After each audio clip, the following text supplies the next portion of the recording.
Hi guys and welcome to today's video. What we're going to be examining today, as the title suggests, is supplementation for natural physique athletes and aesthetics focused individuals. Basically, everyone who lifts and wants to up their game. It is potentially going to be a long one, so the sooner we get on with it, the better. And something I want to stress before we begin is I won't go deep into the science behind things because obviously most of these substances, all of them actually, you can write books around them, around the science and everything. And this is most definitely not the scope of this video. What I want to do with this is, as a pharmacist, guide you and direct you to the right direction so you can make choices yourself. Now, there are so many supplements out there that it's really easy for you to go out on a spending spree and in most cases end up wasting all your money. For that reason, every supplement I'm going to go through on this list here with you is what I personally consider to have some form of value, okay? So everything that I have not included in here is what I would consider as a money-wasting supplement. Of course, there are different cases, each one is individual, and that video purely assumes that you're healthy, you have a doctor's clearance, and you're perfectly okay to go on a supplement regime for the gym. There are great supplements out there, but we're only talking about results in the gym here. Now, having cleared this, let's begin with the presentation.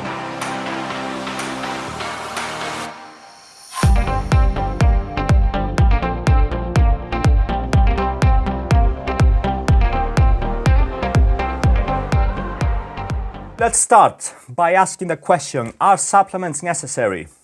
Quick answer, no. I want you to imprint this on your mind, guys. Supplements are most definitely not necessary, okay? I have done extreme transformations myself and on clients without using any supplements whatsoever, not even protein. So having said this, you absolutely do not need them. Can they give you an edge and can they help you? Absolutely. Is there demand though? That's the next question you need to ask. Are you training hard enough? These are all things to take into consideration. Listen, if you only train twice per week and your diet is all over the place, you're just wasting your money. I'll say it as it is. You do not need supplements. So whenever you set a goal and you commit to it, then adding the right supplementing can help you. Okay, so having cleared all this, let's move into the actual supplements. Okay, starting on with micronutrients. This includes the vitamins, the minerals, the antioxidants, and things of that nature. These are not directly lifting supplements, so to speak. You don't feel the instant effect, but they're essential for normal functioning. And another thing, no one talks about them. Everyone talks about the macros, but what about the micros? They are essential for normal functioning, and having deficiencies in any of those from poorly managed and pre-planned diets is detrimental not only to the gains and the results, but also on your health and being. So let's start with liposomal here. In case you don't know what liposomal supplements are, I would go as far as saying if you are taking normal tablets nowadays and not liposomal ones, it's the equivalent of you watching films in one of those old square boxes that grandpas used to own compared to the latest, high definition TV or something. I'll link a link down below where I'm going through the science explaining what liposomal is and why it is a game changer, definitely a game changer. We're talking 10 times higher absorption on that normal tablets, the ones you find in your pharmacy stores or all over the internet. So yeah, that's the thing. Everywhere you can choose liposomal, please choose them. Obviously, price is still pretty high because it's a high-end product. But having said all this, let's start with the vitamins. Now, the first one, multivitamin. As you know already, everyone can benefit from a multivitamin just to make sure there are no nutrient deficiencies when you go low on the calories. Now, next one, D with K2. This one, guys, most studies have shown that most people are deficient in vitamin D. Vitamin D, in order to have its full effect, you need to be exposed to the sun, and especially for those people living in not so sunny countries, I would definitely recommend supplementing with a minimum dose of vitamin D combined with K2. Now you need to be careful with this because compared to most of the other vitamins, this is lipid soluble, which means basically it's very easy to overdose on this kind of vitamins, and it's not like vitamin C that you can really overload without noticing any results. Something with all of this, which is an excellent place for me to warn you about, is consuming too much of a substance can cause detrimental and potentially life-threatening effects, so you need to be careful with this stuff. Then we have the vitamin C. Everyone knows vitamin C, again liposomal. If you can take it, absolutely amazing. And something I want to stress here is that most companies play tricks. They choose the cheap stuff, and if you don't know, you obviously see vitamin C because this is how they brand it as, and it's actually sodium ascorbate, which is not vitamin C. It's a lab-made form of vitamin C. So vitamin C, you want to make sure it's called ascorbic acid, okay? Moving on to the minerals. Magnesium, an excellent choice for anyone who performs any sort of physical activities. With magnesium, the form I would suggest is the magnesium citrate. And again, if you look at most of the famous companies' magnesium supplements, which they normally combine it in the ZMA, zinc magnesium form, you will see that they have magnesium oxide. This is poorly absorbed. You want magnesium citrate, okay? Moving on to the zinc, again, different forms of zinc available. Picolinate is the one I would personally suggest, but you can do your own research there. And then we have calcium and iron. Now, why have I added the question marks there? Well, with calcium and iron, guys, it's one of those that we have to look into the diet first. So, assuming you decide you want a calcium supplement or an iron supplement, the first question to ask, if you were to speak to me as a pharmacist, for example, I would ask you, why do you need them? What sort of diet are you on that lacks on those? Because, supplementing is not fixing the problem. We need to look at the actual diet and fix it from the root, guys. And something else, none of these supplements will have the same absorption as having it from the raw food ingredients, okay? So by no means don't think that I will cut all dairy or all iron-containing sources from my diet and I will just supplement with calcium and iron, because it most definitely won't work. And again, that's a very deep discussion here. We're talking, if we consider vegan people inside and people that cut all kinds of dairy, deficiencies are very easy to form here. And especially cutting dairy and calcium sources from the food can lead to problems down the road that are pretty much guaranteed, like osteoporosis, and especially in women. Iron-wise, again, with vegans, yes, there are sources of iron, and you better be eating them as a vegan, overdosing on them, like lentils and beans. But then again, it's not heme iron. Heme iron is only contained in red meat and foods of that nature. So calcium and iron, make sure your diet is on point before you decide taking a supplement, or obviously have blood tests every now and then, which is definitely recommended and the right thing to do, because that's the only way to know where you're at. Then we have the antioxidants. Glutathione is a personal favorite of mine, and they have done loads of research in athletes, and it is an antioxidant that is lacking in most people. So supplementing with liposomal glutathione is something I definitely would recommend. Other than that, we have the alpha-lipoic acid, which also is an excellent choice. Okay, let's move on. Essential fatty acids. These are crucial, guys. We're talking the omega family here, 3, 6, and I've quoted the 9s because they're not so essential, so to speak. So something I want to address early on is the ratio of omega-6 to omega-3. Now, most Western diets are very rich in omega-6 and they lack in omega-3. Now, when you take a supplement, you would of course think, without knowing, that I will take the one that contains the most amounts of omega. Well, that's wrong, because by choosing that kind of supplement, you're contributing more to that ratio imbalance. So the only omega supplements I would recommend you consume are the ones only containing omega-3. Okay?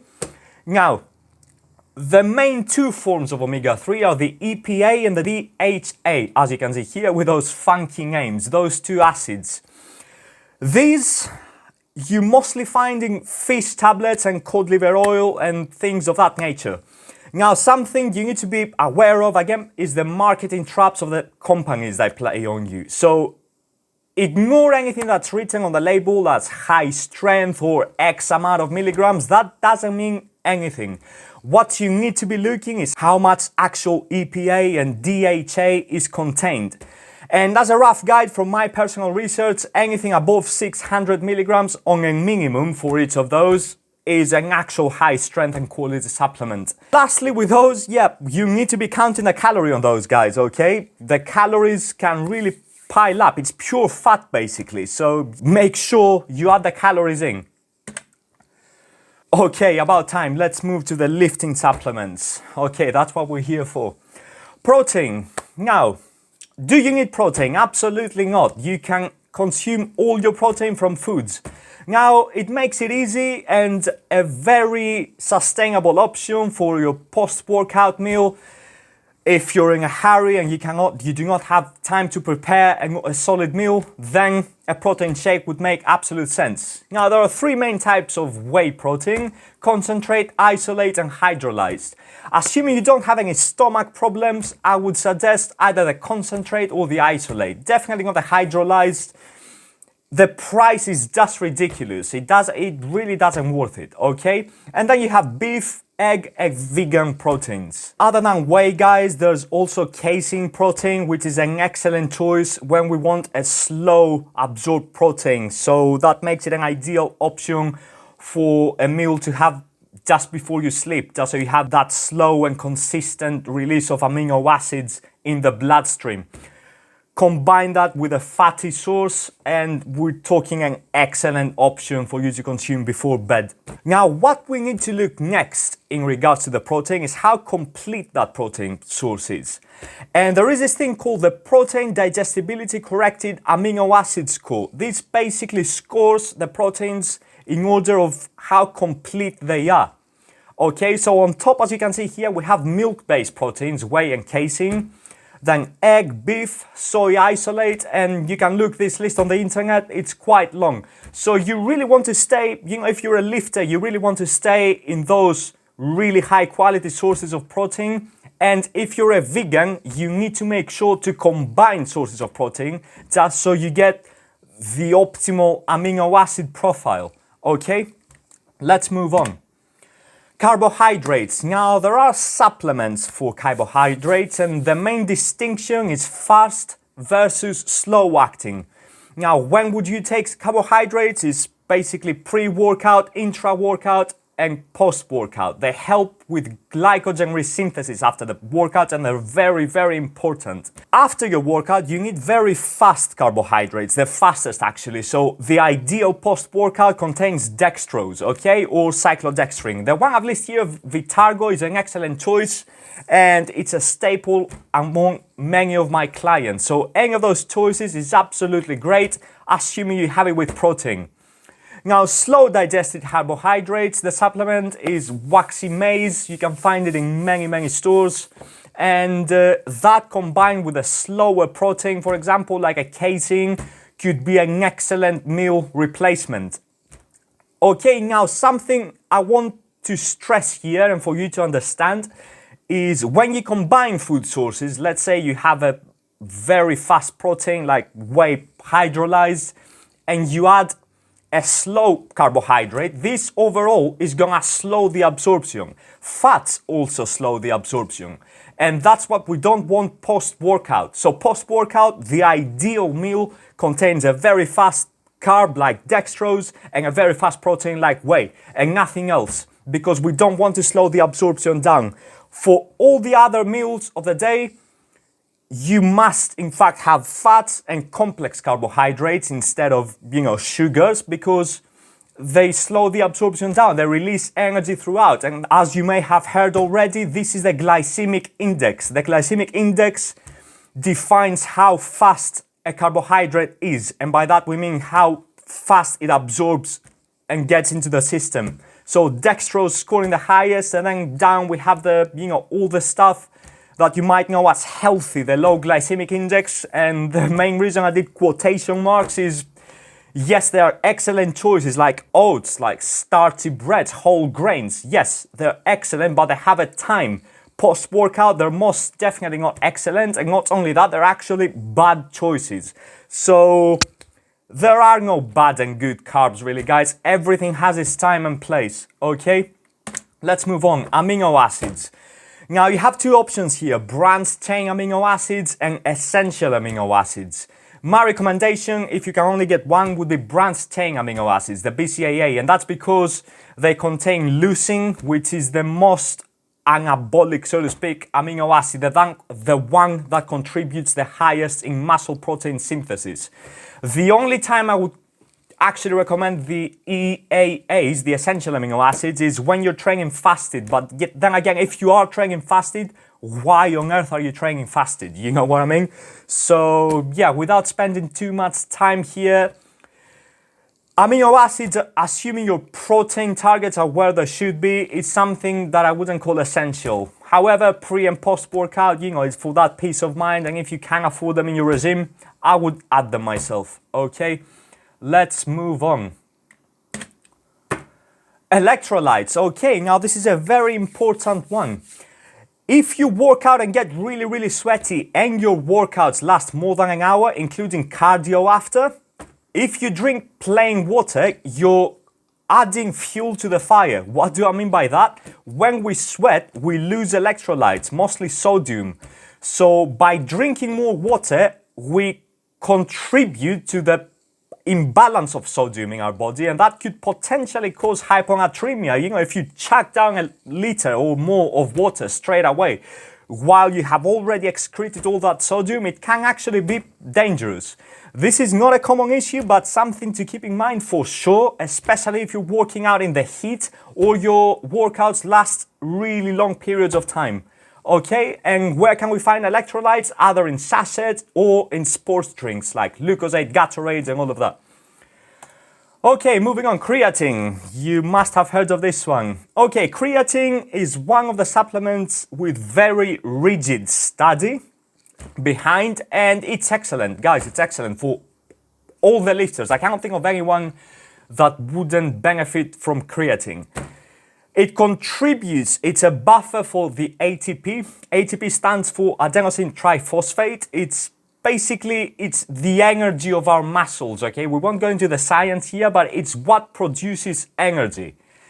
And when it comes to sources of creatine, don't even think about buying anything else other than monohydrate. It's dead cheap, and the companies launch out all these new formulas while there is no scientific backup to prove that they're better than monohydrate. In fact, there is scientific literature that suggests monohydrate is still on top of some of those newer forms of creatine. Now, how do you take creatine? Well, that's debatable. You can either load in meaning 20 grams for 5 to 10 days versus 5 grams straight after your workout. Personally, I would recommend against loading. You know, there is no reason. Sometimes you get really puffed up as well around the face and quite bloated. So, you know, we're in it for the long game. Why not just take the 5 grams after in your post-workout shake?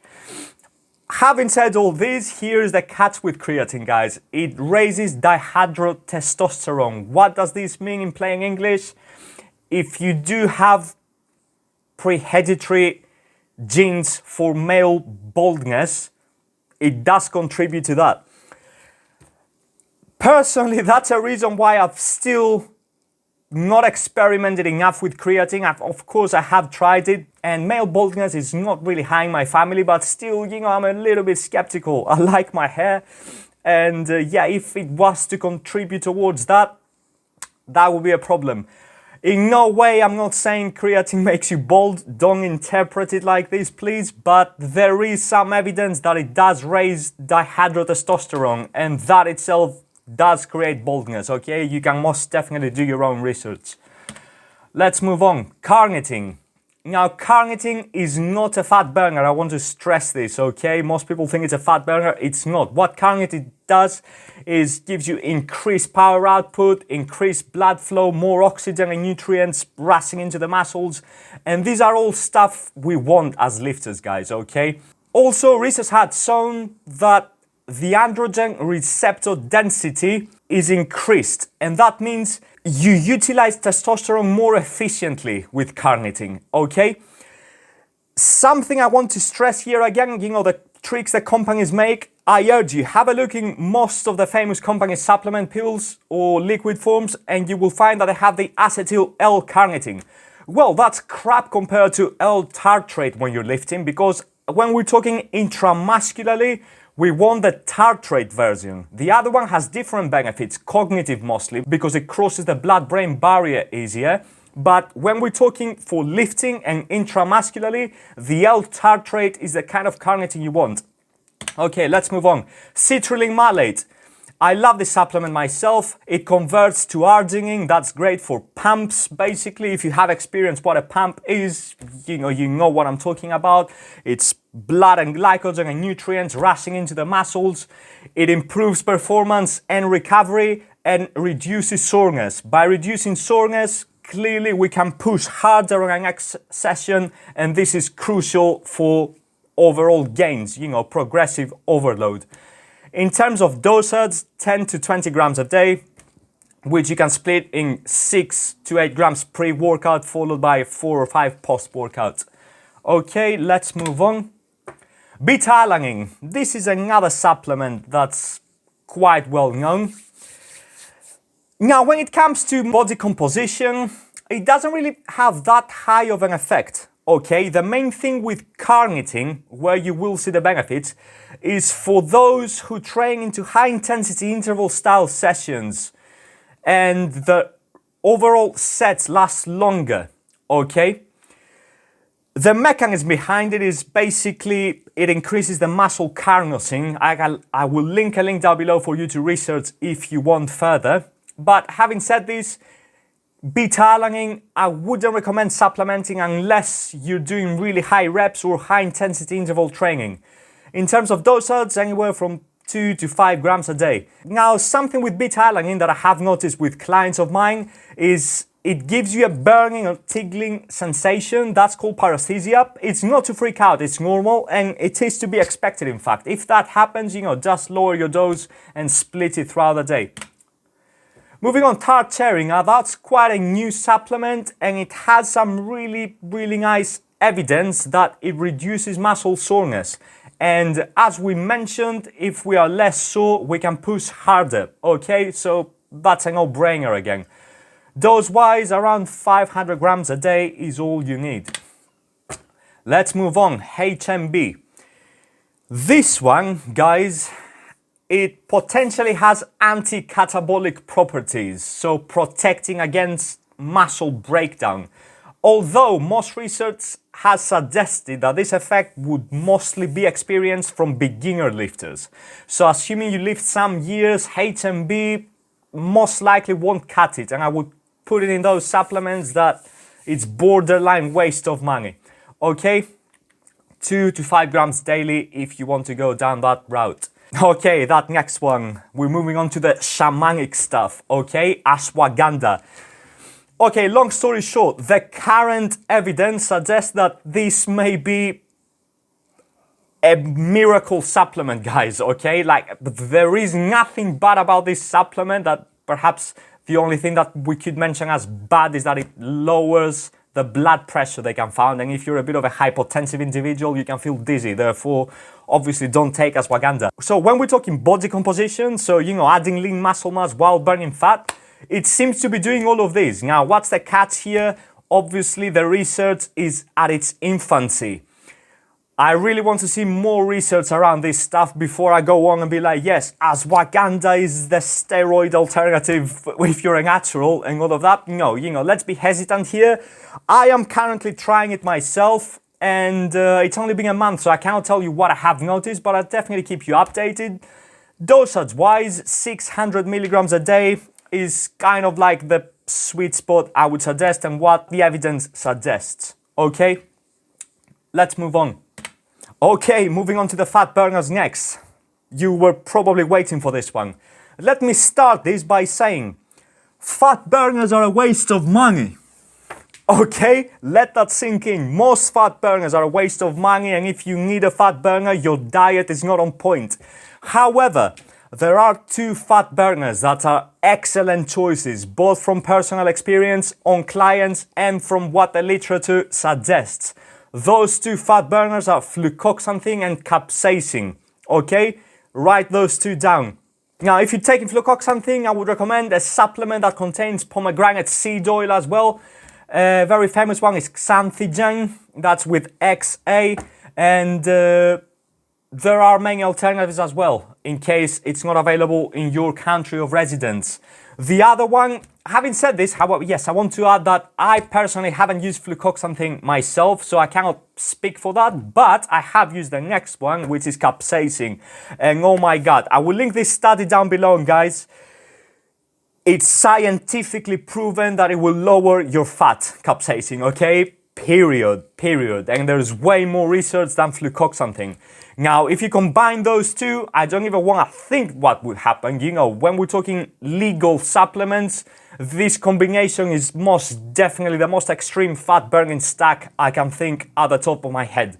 Okay, but if you only want to take one, capsaicin, I have personally seen immense benefits both on myself and on clients. Let's move on. And finally, here we are, guys, nootropics. Now, what are these? These are supplements for the brain. Do they give you bigger, fuller muscles and a six-pack? No.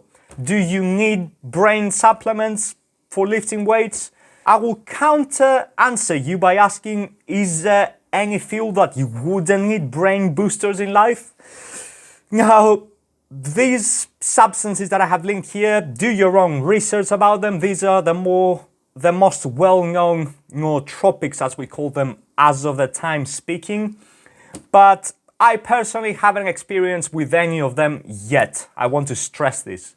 Okay, but I personally know people who have been using them for a long time and they swear by them, and especially people who study a lot. So we're looking at doctors, people writing their PhD theses, and individuals among those groups. Okay, and that was everything, guys. Let's finally wrap this video up, and I want to stress something like, let's call it the golden rule of supplementation overall. And what I do in fact say to my patients in the pharmacy when they're coming to ask me about supplements. First question you have to ask is there a problem? If the answer is no, well, do not try to fix a problem that doesn't exist, because that can create deep implications, okay? Diet is above everything, is the point I want you to keep from this video. And when it comes to supplementation, be a minimalist. As you saw, look at how many supplements we went through here. Please don't go on Amazon right now and buy everything on this list. That's most definitely not the point of this video. That's, you know, all I'm doing is pointing you to the right direction. And yes, you will in fact go through periods of heavy supplement use, especially if you have a strong deadline, like a photo shoot or a competition, something you want to do well for. But make sure you cycle those things. Your body needs time off, guys, okay? Do not marry those supplements for life. Now listen, I totally understand that this stuff can get quite complicated, and if you want bespoke programs designed by actual healthcare professionals, make sure you check us out at coldlabs.com. Thank you very much for watching, guys. That was a really long one, and if you stay till the end, I highly appreciate this, okay? I hope you gained a thing or two from this presentation, and I will catch you all in the next video. Bye-bye.